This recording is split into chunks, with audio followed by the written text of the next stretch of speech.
olvidan estas cosas. Disculpen si escuchan un poco de ruido de martillazos y eso. Mi casero tiene como un año ya arreglando la casa, no sé qué está arreglando, y no deja de hacer ruido. En fin, bueno, entonces nada más eso, no plagien. Y si van a agarrar un párrafo para frasear algo, cítenlo, por favor, cítenlo. En este caso de la experiencia de aprendizaje, pues no es necesario citar, porque, insisto, es un relato, una minificción, un cuento de su ronco pecho, donde apliquen esta filosofía de la modernidad. El foro de reforzamiento, ahí es un poco más, pues sí es crítico y reflexivo, y si quieren pueden citar, entonces es un poco más, ¿cómo decirlo? Es un poco más fácil que aquí citen. Bueno, ahora, espero yo que en este momento ustedes ya hayan leído la unidad 1 por lo menos, porque ya saben que en estas sesiones, más que yo dar cátedra, ustedes me la van a dar a mí. Chan, chan, chan, chan. Así que, cuéntenme, muchachos, ¿qué han entendido de la unidad 1? ¿Cuáles son sus dudas? Si tienen ganas de llorar, se vale. ¿Cómo ven este asunto del rumbo de la modernidad?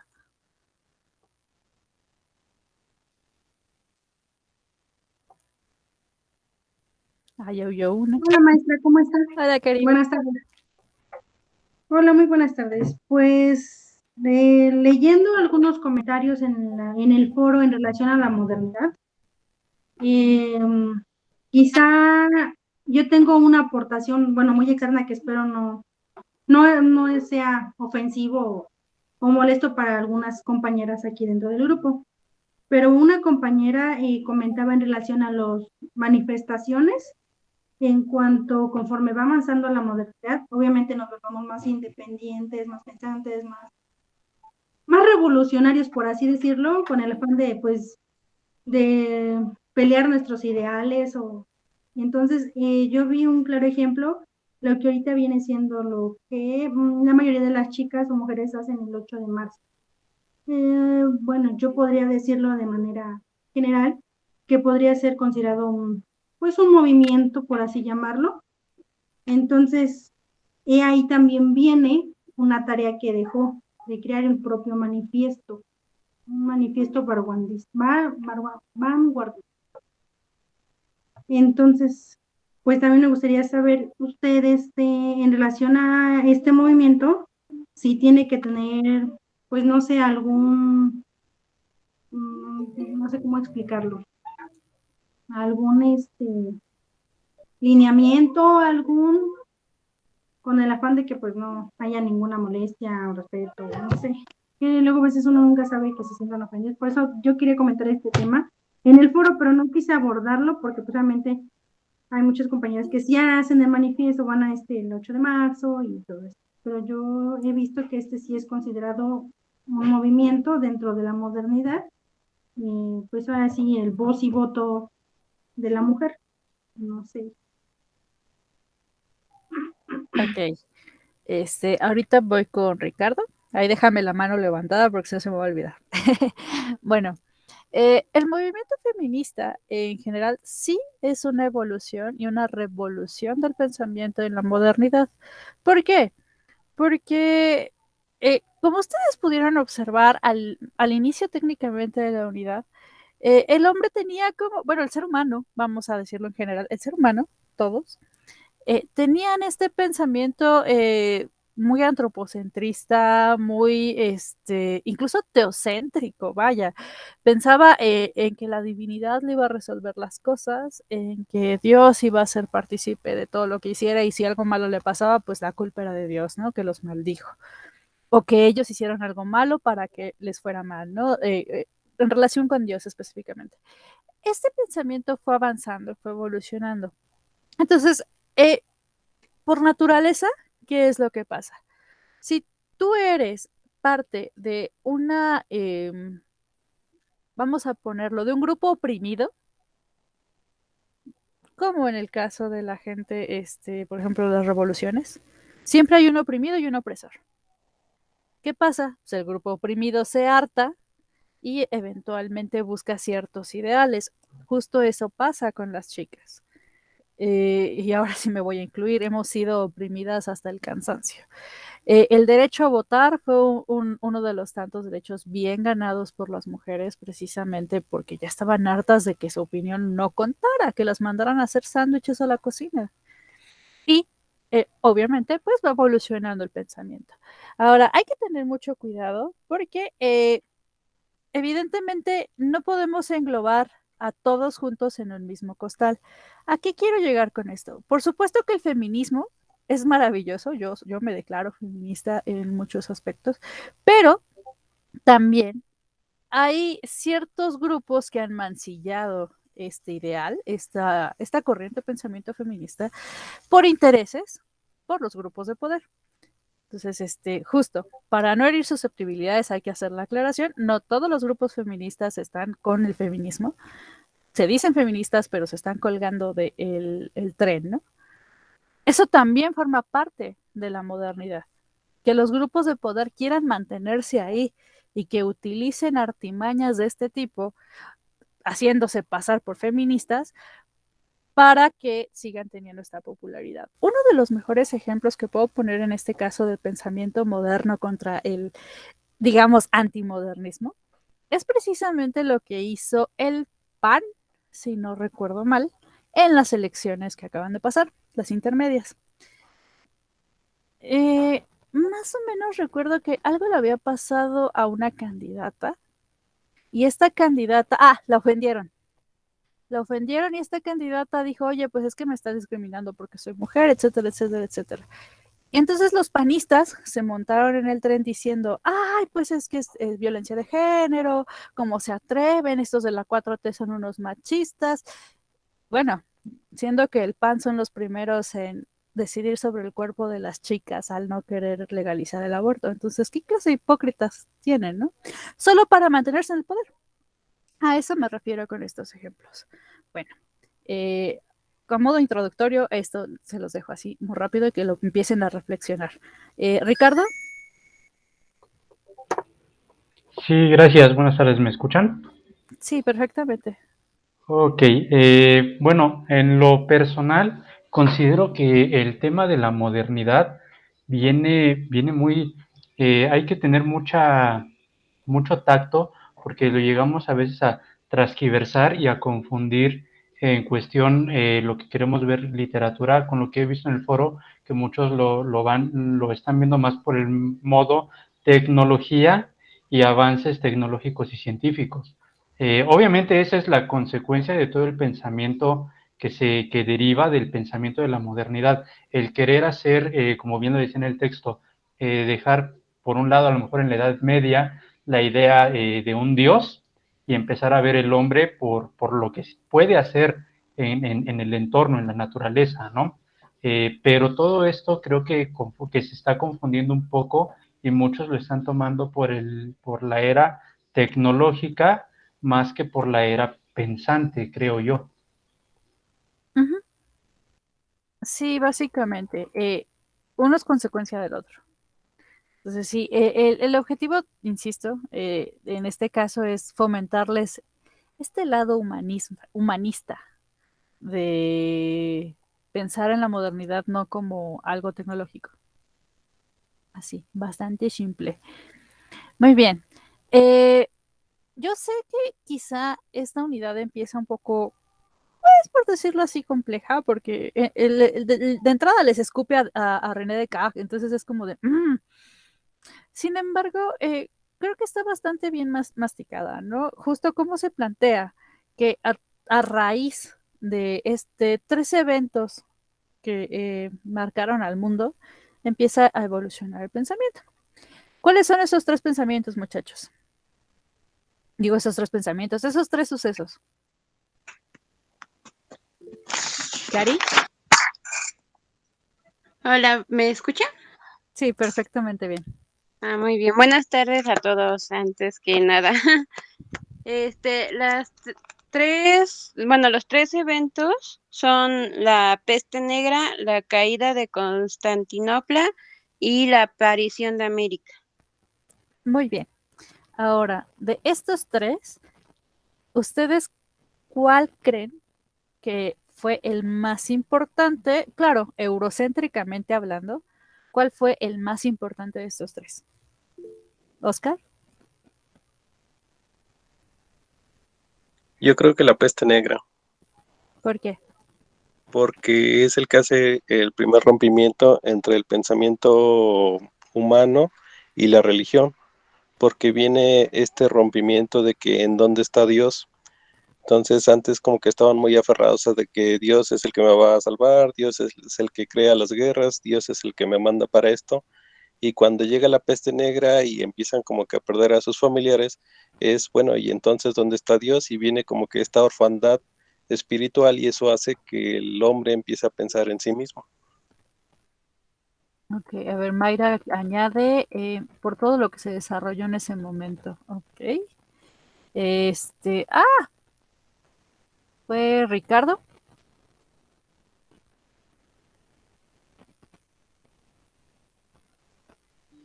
¿Ya me escuchan? Perdón. Ujú, sí. Yo considero que uno de los momentos más importantes para la modernidad fue el descubrimiento de América, bueno, la llegada de América, porque es ahí empieza una mezcla de culturas que influye mucho en la cuestión de los pensamientos, tanto de una parte del mundo como otra parte del mundo completamente desconocida.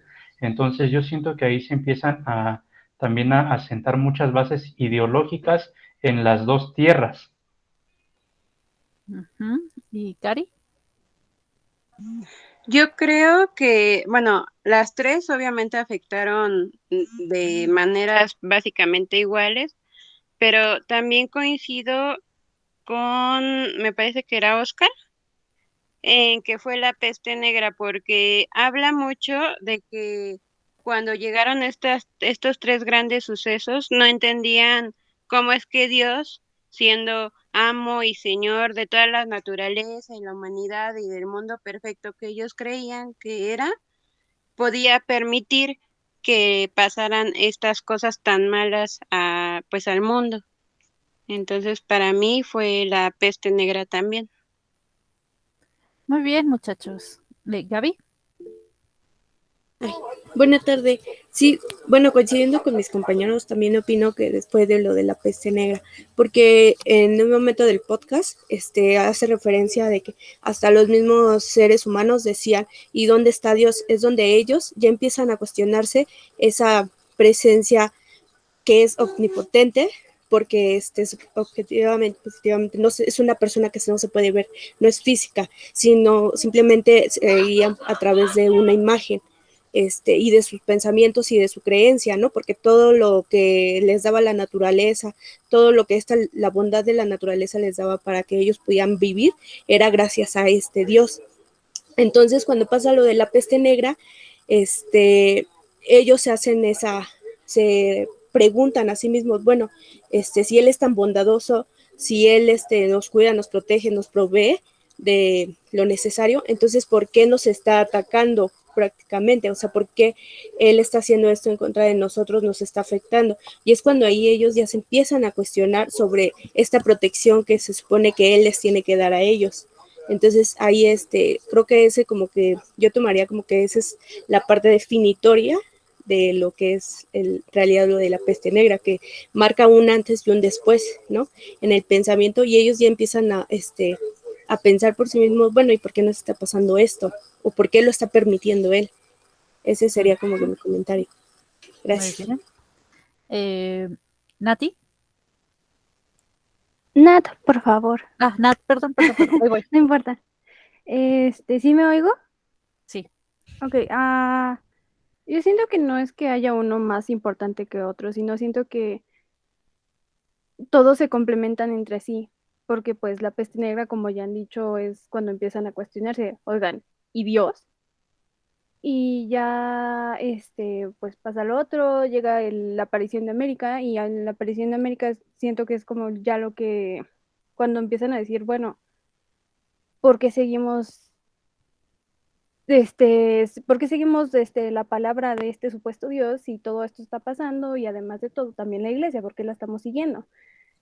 nos dijo la iglesia que no había más tierra que la que conocemos y de repente aparece esta otra tierra, pues, ¿qué onda? Nos está mintiendo la iglesia, ¿no?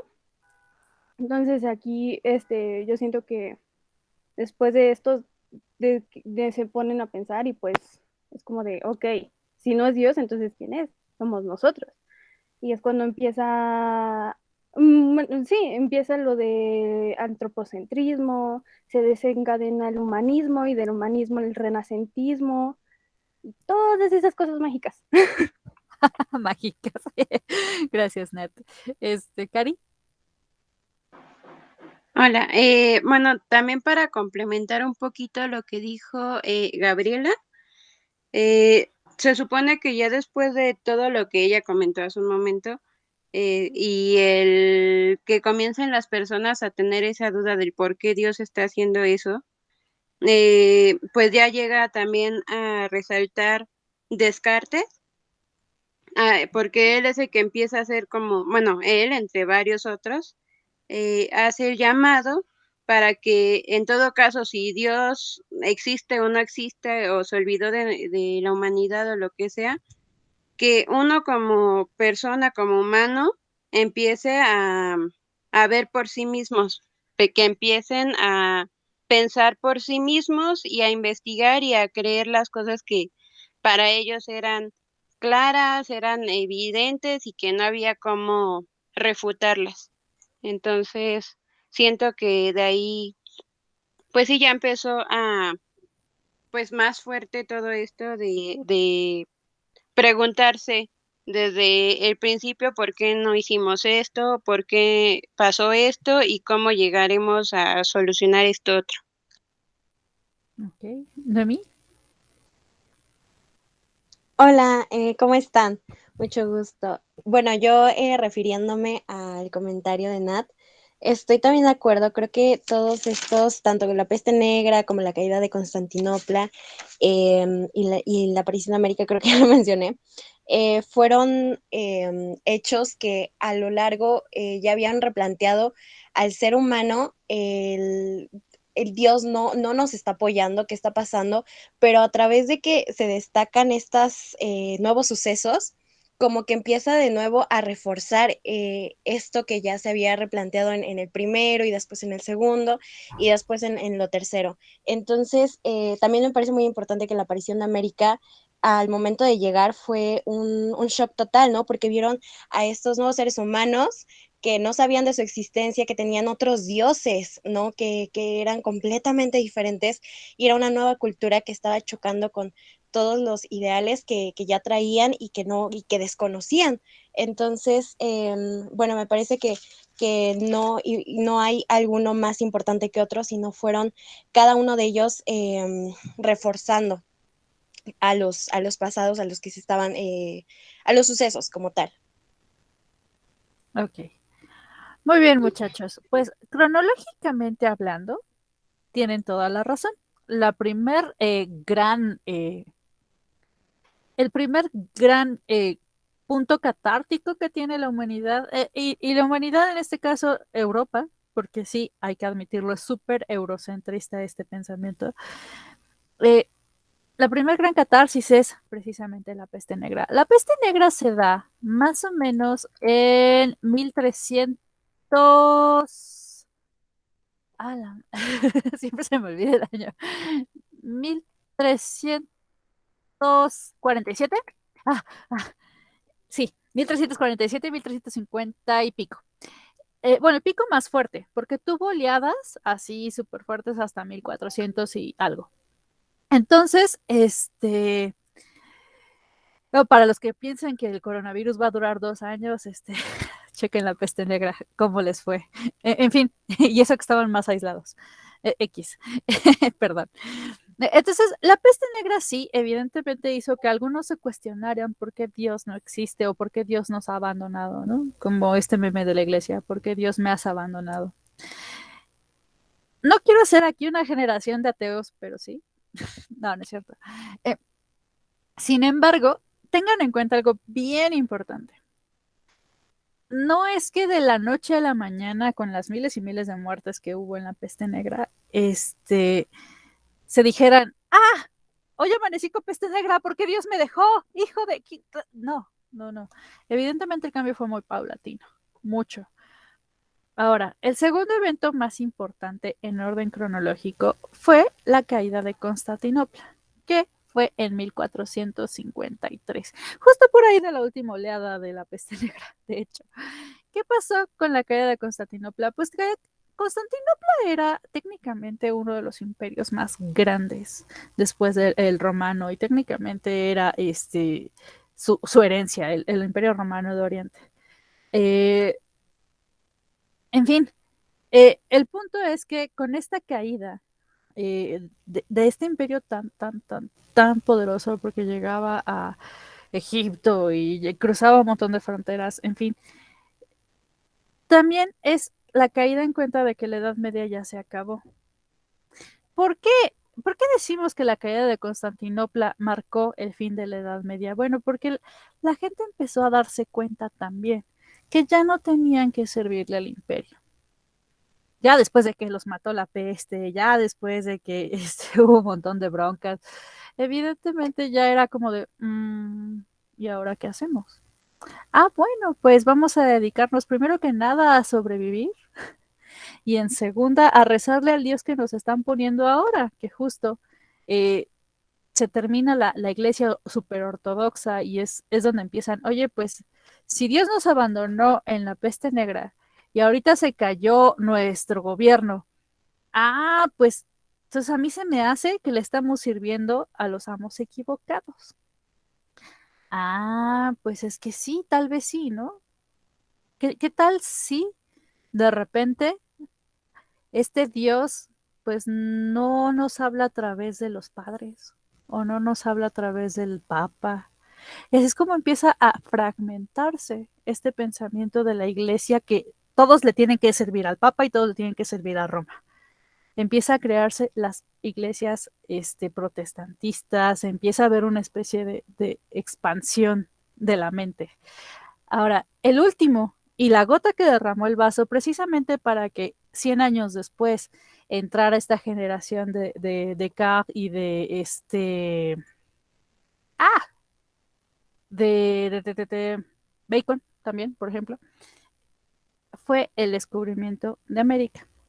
Ustedes ya se saben la historia. Cristóbal Colón, un genovés, fue a pedirle los favores a la corona española después de haberle rogado a media Europa que lo financiara y pues Isabel dijo, órale, jalo. Y encuentra un territorio que pues obviamente él cree que es India y que después se enteran que no. Después de las expediciones de Cortés y todo eso, 1492, 1521 y todas estas fechas súper importantes, Europa se da cuenta que no es el único en la Tierra, no es el único en el mundo y no es el único que tiene con qué sobrevivir. Es ahí donde los grandes pensadores dicen, a ver, o sea, ¿cómo? No solo era Europa y los esclavos de Asia o África. Oh, qué interesante. Hay más esclavos. Entonces, eh, los pensadores que empezaron justo a abrir después de varias generaciones estas corrientes de pensamiento, como diciendo, es que lo espiritual está mal, los gobiernos están mal, el mundo está mal, y empiezan a intentar hacer un llamado a la naturaleza, como René Descartes que se declara el amo y señor de la naturaleza, es ahí donde está esa ruptura, esa catarsis. Y justo como estaba mencionando ahorita, me parece que fue Nat, lo del renacimiento, empieza a darse lo del renacimiento, empieza a darse esto de, bueno, pues es que Dios no es el centro del universo, somos nosotros. De ahí obras como el hombre de Vitruvio y todas estas cosas, ¿no? Sí se han dado cuenta que solo en estos 20 minutos que vamos hablando, evolucionamos de 3 pensamientos diferentes. Si ustedes lo distinguieron, díganme cuáles son.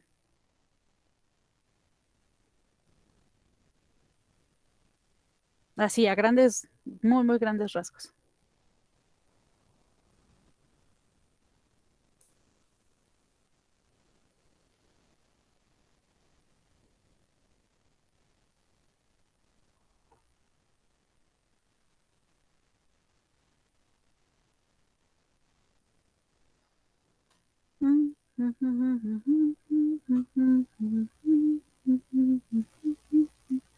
Mi canción de espera, en lo que piensa.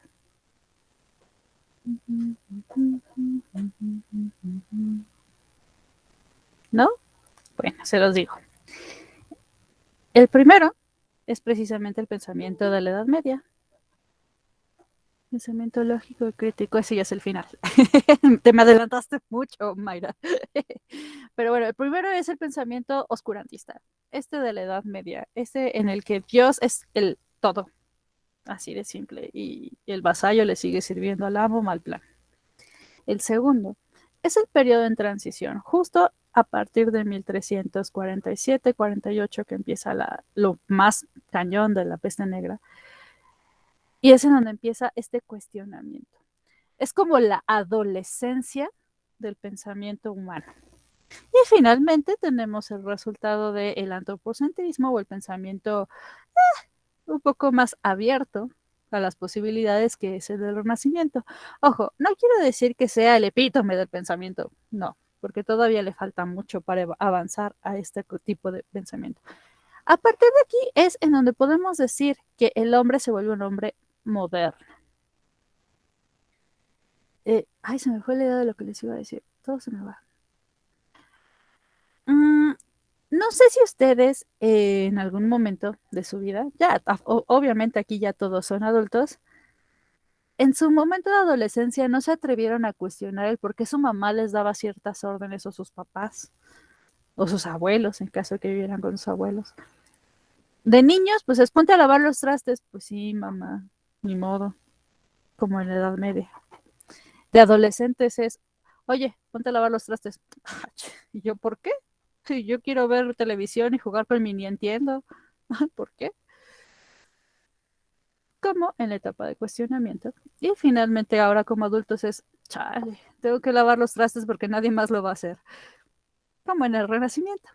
¿Se han dado cuenta que técnicamente estas oleadas de pensamiento crítico o de raciocinio son un poco cíclicas? Dime.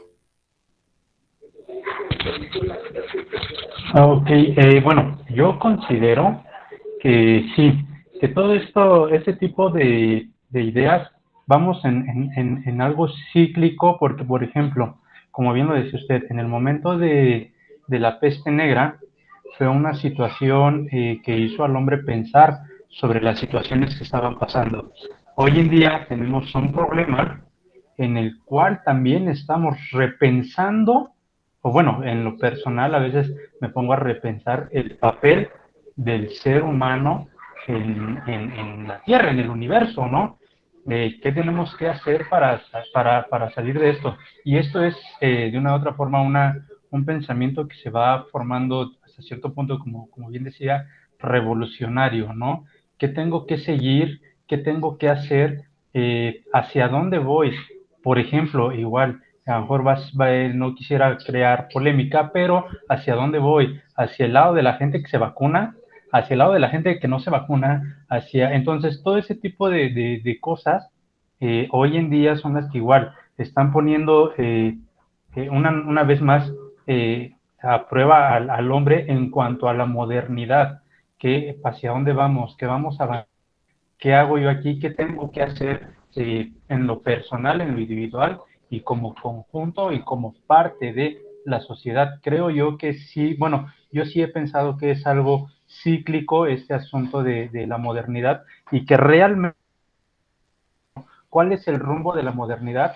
Pues creo que es algo así, va a ir en constante círculo vicioso, porque conforme más vamos aprendiendo, más queremos saber y más nos enredamos en nuestros propios descubrimientos. Muy bien. Y justo retomando este mensaje que nos dice Ricardo, muy, muy bien hecho, muy bien bajado ese balón, muchacho.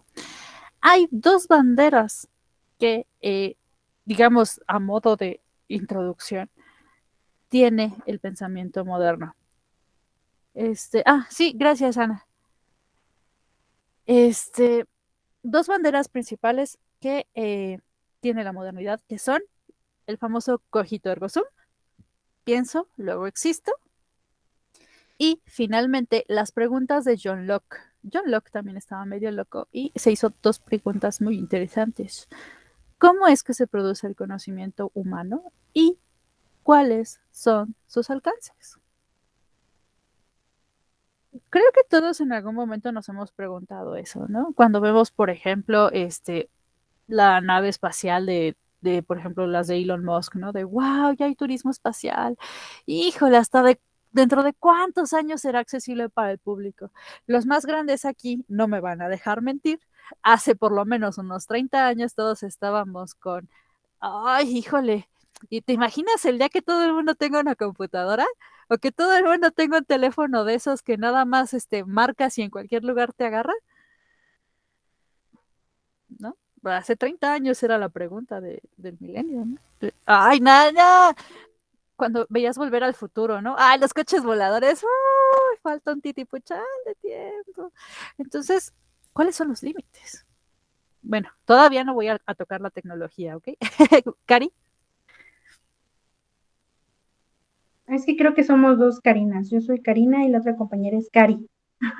Ah, sí, las 2 Cari. Bueno, si te molesta que te diga Cari, No, sin problema, pero para que no haya confusión, porque las 2 somos Caris. sí, no te preocupes. Ok, bueno, ahorita que comenta eso, bueno, quizá en parte tecnología y quizá en parte raciocinio humano, nos hemos vuelto muy flojos, por así decirlo, y muy dependientes de la tecnología, tanto que es más inteligente que nosotros, lo que nos hace em, ya todo tenerlo con solo un dedo, literal, solo un dedo. Entonces, pues obviamente ya no usamos tanto el pensamiento hoy en día. ¿Por qué? Porque sabemos que Google, Siri, Android, todos ellos nos van a resolver todo. Entonces también como que siento eso de la tecnología como que sí ha favorecido, pero nos ha hecho conformistas por tenerlo todo al alcance de la mano. Pues un dispositivo nos facilita la comida, los pagos, la convivencia incluso. Lo vemos tan simple con lo de la pandemia. Clases, estoy hablando con mi tío que vive en Estados Unidos, supongamos. Entonces nos ha facilitado todo eso, pero también nos corta la comunicación directa, la convivencia. Entonces, pues sí, agradezco la tecnología, pero sí, de momento, como que digo, nos ha como que limitado a la relación interpersonal o a valernos por nosotros mismos sin necesidad de, pues sí, de la tecnología, un dispositivo o algo. Bueno, todavía no llegamos a eso, pero sí forma parte de este tema. Ahorita regreso con este comentario de Cari que también es súper valioso. A lo que quería llegar con este asunto de los límites de la inteligencia humana es precisamente que ustedes se cuestionen, digo, aprovechando que quieren estudiar y que tienen todas las ganas y que no solo le van a preguntar a Google, sino también a la almohada. eh, ¿Qué tanto están influenciados ustedes en su vida diaria por las cuestiones metafísicas? E insisto, mi intención no es hacerlos ateos, pero sí. Y empiezan a preguntarse lo que Kant y todos estos filósofos alemanes como Leibniz, como Nietzsche, como incluso un poquito de Carlos Marx, todavía no llegamos allá, pero digamos que tiene estas bases. ¿Qué tanto estamos influenciados aún por la metafísica? ¿O por qué volvimos a otra edad media, por decirlo así, en la actualidad? Ojo, no quiero decir que no hayamos avanzado desde entonces. Ahorita voy a eso. Pero justo estos grandes pensadores comenzaron a dejar de lado la metafísica y a cuestionarse por qué carajos estaban tan influenciados por Dios. ¿Qué era lo que impedía al hombre explotar su potencial? Y sale un concepto muy, muy importante antes de darle la palabra a todo el mundo, que se le llama el empirismo. John Locke, es el iniciador del empirismo moderno. Intenta decir que los conocimientos, y justo como le pasó a él, se transmiten de generación en generación y que evidentemente con cada generación que avance va a llegar un punto en el que va a haber un aumento de ese conocimiento.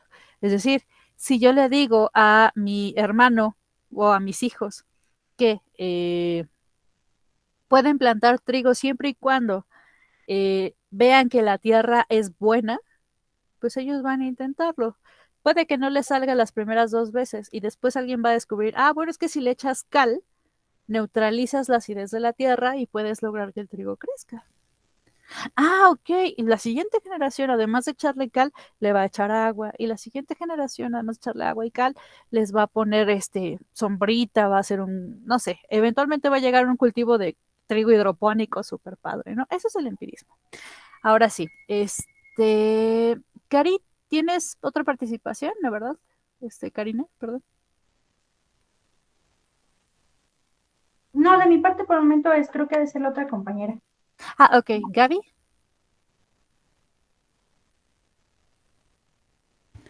Creo Sí. que es a mí. Pues o sí. Gaby. Me parecen el orden de las manos alzadas. Ok. Dice tú primero, Gaby. Ay, perdón. Sí, era lo que íbamos en esta parte de que el preámbulo, de las etapas anteriores, marcaron como que este inicio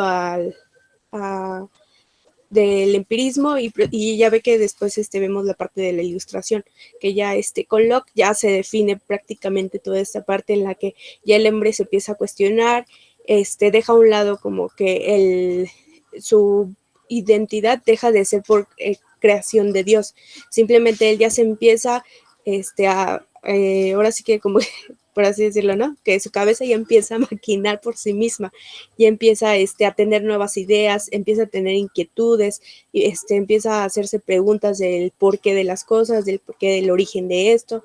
Entonces es como que esa parte en la que el hombre va evolucionando, pero no evoluciona por completo, hasta todavía en la actualidad tenemos como que esa parte de tradiciones, ¿no? De la moral, la ética, lo que todo ahora sí que nos ha regido a nosotros como a nuestras, ¿cómo se llama? A nuestros ancestros, ¿no? O sea, porque también es como que una parte muy difícil romper con una tradición o un culto, que ya la tienes muy arraigada tan solo desde el núcleo familiar, para que tú llegues como que con estas nuevas ideas y se las quieras fomentar a los demás. Hasta luego es contradictorio porque es como que una pelea, ¿no? Es la pelea ahí de quién tiene la razón. Entonces, también como que empieza a poner en cuestión esta parte del empirismo y la ilustración, ¿no? Ya que vamos a romper con lo que se viene una tradición de que se cree que todo es creación de Dios y todo gira alrededor de Dios. Ahora vamos a que el mundo, por así decirlo, gire en torno al humano, ¿no? Y cómo se va desenvolviendo en un universo tan complejo, porque así lo marcan, porque el humano no tenía noción o idea de cómo iba a ser esta, por así decirlo, expansión del mundo. Y de hecho así lo marcan los autores, porque todavía el humano no sabe hasta dónde llega ese límite, si es que esto tiene un límite. Sería con eso. Gracias. Muy bien. Sí, muy buen aporte, efectivamente. Sí, llegan con el pensamiento ilustrador, así como de, no, es que Dios no es el centro, y los otros de, ¿y tú quién eres para decirme qué creer? Justo, viene el cuestionamiento también, o sea, forma parte de este proceso. Hay siempre detractores y siempre va a haber gente muy azotada, siempre va a haber gente como muy, muy fan, por decirlo de esta forma, de los que estén a favor y los que estén en contra. Ana Cari. Sí, bueno, yo iba a mencionar acerca de la teoría de René Descartes, que me sorprendió mucho la parte de cuando descubren América, que como, pues este choque que tuvieron pues de espiritual, ¿no? Que ellos tenían en su centro a Dios como, pues como el creador y que todo era perfecto y me remonté, dije, bueno, ¿cómo habrían pensado y cómo habrían imaginado su mundo que todo era perfecto? Pues ya quisiéramos vivir en la actualidad así, ¿no? Pensando que todo está perfecto y cualquier cosa que nos pasara, pues está bien.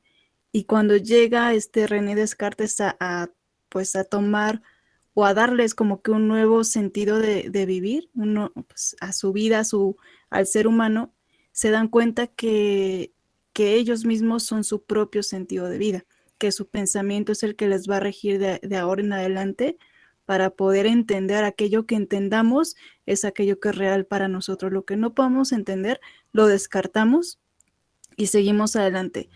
Pero ¿qué tanto están dejando de lado y generando como un ensimismamiento en ellos mismos que no pudieron tomar de otros, ¿no? Y rechazar todo lo demás que también los pudo haber nutrido. Hay que tener un poco de cuidado. No crean que estos filósofos que hemos mencionado hasta ahorita hayan estado como muy cerrados de mente.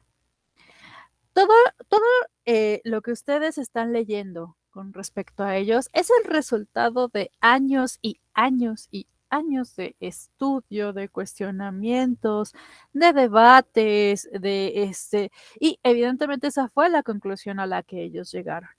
Ustedes, por supuesto, a través de estos estudios también están llegando a sus propias conclusiones, que esa es la intención de esta clase. Que ustedes piensen por sí mismos, justo como lo acaba de hacer Ana Karina, ¿y por qué se cerraron? No, pues es que no es que se hayan cerrado, es que es a lo que llegaron al final, fue su conclusión final. Digamos que en cierta medida este pensamiento era hasta cierto punto, y de acuerdo con los filósofos como Horkheimer o Adorno, al final era un producto del proceso de evolución que venía incluso desde la antigua Grecia. Digo, si al final esta materia no empieza desde ahí, que quizá debería, pero es demasiada información, sí creo que es válido mencionar que cada generación en cada época creía que el mundo era perfecto como ellos lo veían.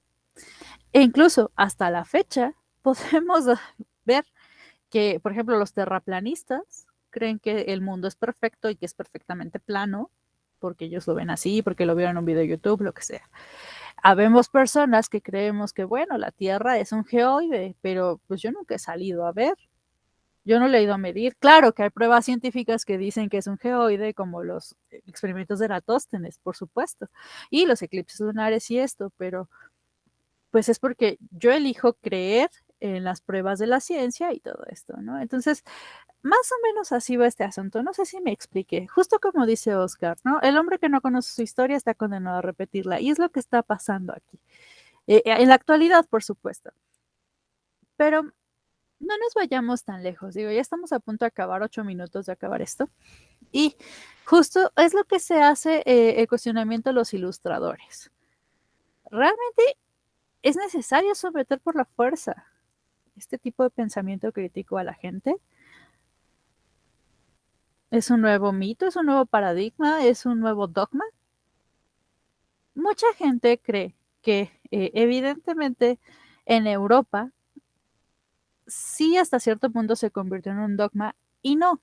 ¿Por qué? Porque la iglesia, y justo retomando el comentario inicial que estábamos haciendo hace rato, siempre va a haber esta resistencia de los que mantienen el poder a el cambio. ¿Qué pasa? Si cambia una era, si cambia un pensamiento de una población, va a llegar un momento en que se va a sublevar. Justo por esto ocurrió el periodo de la Ilustración, el Romanticismo y todo esto, porque hubo una serie de revoluciones, tanto armadas como de pensamiento, para dejar de ser oprimidos por cierto poder. Por supuesto que eventualmente cambiaron de opresor, ¿no? En algunos casos la mayoría, y otros se convirtieron en el opresor, porque es un proceso natural de la lucha de clases que Carlos Marx les va a describir en la siguiente, dentro de 2 unidades, creo. Entonces, no se vayan con la finta de que todo esto fue absoluto, porque ni toda la gente pensaba lo mismo, y ni toda la gente les creyó a estos pensadores, así como ustedes, que muy bien hecho, por cierto, se atreven a cuestionarlos. Es completamente correcto su forma de pensar en este momento. Ahora, por ahí tienen un video, me parece, que les explica justamente si la modernidad los está esclavizando. Espero que ya lo hayan visto. Me parece que es ¿cómo se llama este sujeto? Bueno, no me acuerdo, pero les explica lo que es la razón iluminista y lo de Horkheimer y Adorno, precisamente. Ahora, ya nada más para terminar, piensen detenidamente, justo, más o menos vean este tipo de lección como la canción que ponen de opening en Big Bang Theory, donde pasan todas las épocas así súper rápido. ¿Cómo fue que evolucionó el comportamiento humano a raíz de estas pequeñas personas que quizá no lo cambiaron todo, pero sí empezaron a cambiar las cosas? ¿Cómo cambió la pintura, por ejemplo? Del arte sacro de la Edad Media hacia lo que es el Renacimiento, que empezó a retomar un poco del arte grecorromano antiguo y empezó a plasmarlo en otro tipo de cosas, o cómo eventualmente cambió al romanticismo. En la literatura también lo pueden ver, en la escultura, en todos lados se nota cómo empieza a revolucionar. Ahora sí que dicen la ardilla cerebral, ¿no? Cómo empieza a girar la rueda. Ahora, otro cuestionamiento que quiero dejarles es cómo influyó en la historia no solo de Europa, sino del resto del mundo. Les voy a dar parte de la respuesta. Punto número A. A Asia le pasó lo que el viento a Juárez. Asia tuvo su propia evolución. Y de hecho, es muy poca la gente que ve la evolución del pensamiento asiático, que me parece bastante interesante también. Pero bueno, en este caso son modernidades occidentales, no voy a meter tanto con Asia, pero sí pregúntenselo. O busquen por ahí, usen el poder de Google para eso. ¿Y cómo afectó esto a las Américas? Porque nosotros somos el producto de la evolución no europea. Bueno, no solo europea, sino también la propia. Y justo retomando el comentario de Ana Karina, nosotros tenemos una idiosincrasia bastante única. Nosotros no pasamos por el Renacimiento, no pasamos por la creación de la imprenta, que también es otro evento muy importante que hizo la revolución del pensamiento moderno. La forma de difundir papel a lo bastardo también hizo que hubiera más gente pensante. Entonces, nosotros no tuvimos eso, a nosotros nos llegó como muy de golpe, que por supuesto ya teníamos nosotros nuestro propio pensamiento, nuestra propia filosofía, en general, sin ser indigenista necesariamente, deben de tener en cuenta que las antiguas culturas precolombinas se sentían parte de la tierra, no dueños de la tierra, que fue lo que llegó con el eurocentrismo y con el descubrimiento de América. Entonces, échenle una cuenta más o menos. ¿Qué hizo la modernidad de este lado del charco? Porque en la lección les explica mucho de Europa y está muy padre, bravo, bravo. Pero ¿y nosotros? Todos los americanos, qué show. Nomás se los dejo con la almohada. La próxima semana concluimos con, digamos, comentarios iniciales para finalizar y cerrar bien la unidad 1. Empezamos con unidad 2. Recuerden también que la experiencia de aprendizaje, el foro de reforzamiento a más tardar, de preferencia, me lo tienen que entregar el próximo miércoles. De preferencia, si no pueden, pues no pasa nada. Profesora, ok, sí, gracias, Alberto. Vientos. Entonces, y recuerden, 2 oportunidades nada más, 2 shots, aunque tampoco estamos tan de oferta. Procuren no plagiar, tengan cuidado con la ortografía, por favor, la redacción, por favor. Y pues nada, ya los dejo ser felices, disfruten su pozole. Cualquier ondita, échenme un mensajillo por correo, por el privado. No me conecto los fines de semana, así es que si me tardo sábado y domingo es por eso, pero el lunes seguro les contesto a todo el mundo, ¿va? Bueno, se me olvidaba. ¿Dudas, comentarios, ganas de llorar? No, muy bien. Excelente día para todos entonces. Sean felices y con tenis. No se emborrachen mucho. Gracias, profesora. Gracias, profesora. Gracias Gracias, a ustedes. maestra. Gracias, Bonita profesora. noche. Igual, Cada gracias. uno por nosotros. No puedo. No quiere, que es otra cosa. No, me acaban de terminar de sovietizar, entonces, no puedo. Bueno, me sacrificaré por usted. Por favor. Que tenga excelente noche. Igual, cuídense. Chao.